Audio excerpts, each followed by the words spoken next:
What is rejection sensitivity dysphoria and what causes it exactly? My name is Dr. Ruth Dotton. I'm a neurodivergent affirming psychiatrist, and you may have seen or heard this term used somewhere on the internet, and you're wondering, what exactly is this? So rejection sensitivity dysphoria, which I'll refer to as RSD, is an experience that's common in neurodivergent individuals, especially those with ADHD and autism. And what happens is that they experience an intense emotional reaction in response to a perceived criticism or rejection. So basically, someone says or does something that they perceive as rejection or criticism. Now, it may not have been intended that way, but ultimately this results in a cascade of symptoms, including feeling misunderstood and unappreciated, having low self-worth, being emotionally dysregulated, so maybe they're yelling or crying, ruminating on negative experiences, and even avoiding experiences in the future that they think might trigger RSD.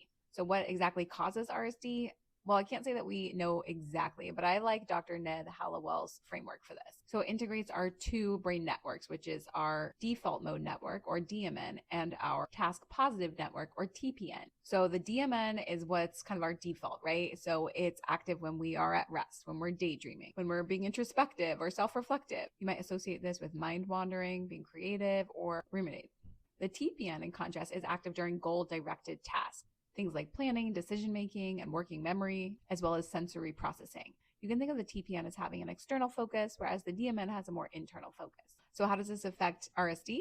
Well, neurodivergent individuals tend to thrive when they're in the TPN network. And this is because they're working on tasks that can result in a dopamine hit and are more reinforcing that way. The DMN, in contrast, is boring. It's monotonous. So what does the brain do? It looks for ways to increase the stimulation and find sources of a dopamine hit.